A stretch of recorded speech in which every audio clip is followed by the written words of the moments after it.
Кечээ Ош облусундагы Араван районунда турак үйдөн өрт чыгып 38 жаштагы адам түтүнгө уланып көз жумду. Бул туурасында өзгөчө кырдаалдар министрлигинин маалымат кызматынан кабарлашты. Билдирүүдө Кырсык Төлөкөн айылынын Алигата көчөсүндө болгону, өрттүн кесепетинен үйдүн 20 чарчы метр бөлмөсү жана үй буюмдары күйгөндүгү айтылат. Министрликтен кырсыктын себеби такталып жаткандыгы кошумчаланды.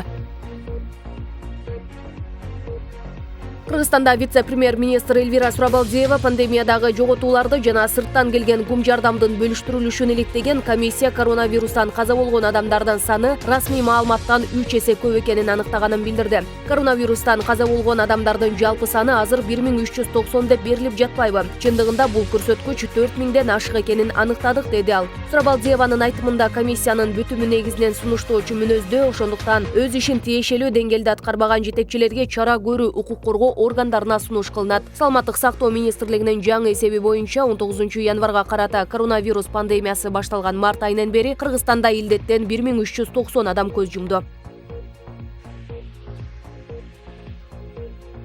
Европа биримдигинин аймагында коронавирустан каза болгондор 400 миңден ашты. Буга байланыштуу шаркеттеги өлкөлөр вируска каршы эмдөөнү тездетүүнү көздөп жатышат. Европа биримдигинин саламаттык сактоо маселелери боюнча комиссары Стелла Криакидис Европарламентте сүйлөп жатып, акыркы 10 ай абдан оор болгонун, бирок жаңы жылга колго курал кармап кирип бара жатканын билдирди. Евро шаркет быйыл жылдын ортосунда биримдиктин аймагындагы 446 миллион калктын 70%-ын эмдөөдөн өткөрүүнү пландап жатат. Учурда биримдиктин ичинде Pfizer, BioNTech жана Moderna компаниясынын вакцинасы колдонууга уруксат берген. Джон Хопкин университетинин маалыматы боюнча Европада 24 миллион адам вирус жугузганы аныкталган.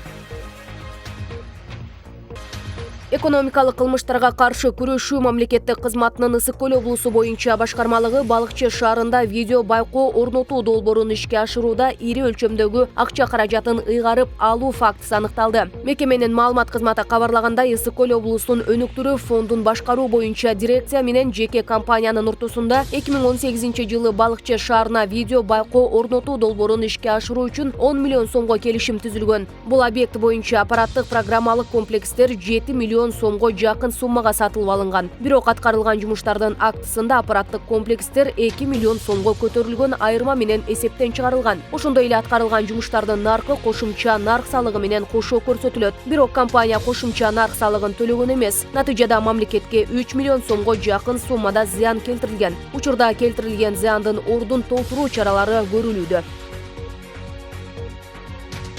18-19 январ күндөрү 3 компаниянын маршрутка айдоочулары ишке чыкпай коюшкан. Ага ылайык министрликтин алдындагы автотранспорт агенттигинин Бишкек шаардык башкармалыгы 18-19 январ күндөрү жумушка чыкпай койгон маршруткаларды текшерүүдө. Анын жүрүшүндө Восточный экспресс, Дордой транс, Узарвест компаниялары аныкталып, эскертүү берилди. Башка шаардык маршруттар боюнча да текшерүү уланып, айдоочулук курамга түшүндүрүү иштери жүрүүдө деп жазылат маалыматта. Башкармалык эгер ушундай эле учурлар дагы кайталанса, мыйзамга мындан да катуу чаралар көрүлө турганын эскертти. Эске салсак, 18-19 январда айрым маршрутка айдоочулары жумушка чыкпай коюшкан. Алар жол кире акысын 5 сомго жогорулатууну талап кылып, жол акы 2012 жылдан бери көтөрүлө электигин билдиришкен. Айрым маршруткалар каттабагандыктан кала тургундарына ыңгайсыздык жаралып, айрымдары үйлөрүнө жете албай кыйналышкан.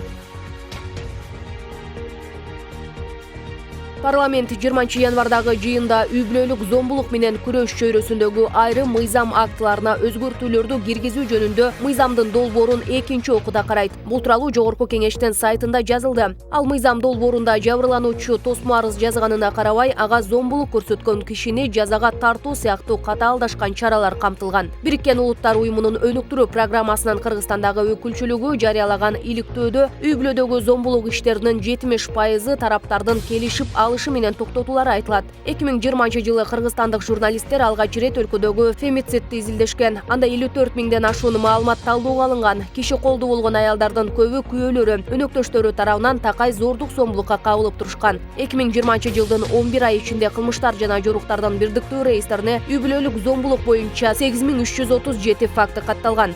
Жогорку соттун маалыматы боюнча үй-бүлөлүк зомбулукка байланыштуу 71 иш келип түшкөн. Жалпысынан 49 адам жапа чеккен.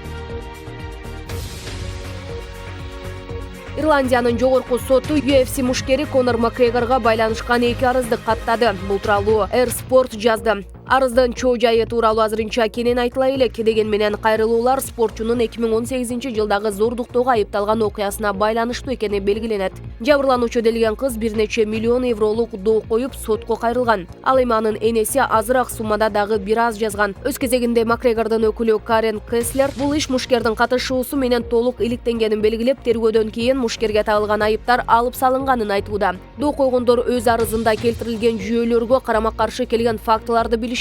Макгрегор ар кандай дооматтарды сот аркылуу чечет. Ал адилеттик жеңерине ишенет, деди Кеслер. Белгилей кетсек, 24 январда ирландиялык мушкер промоушендеги кезектеги беттешине чыгат.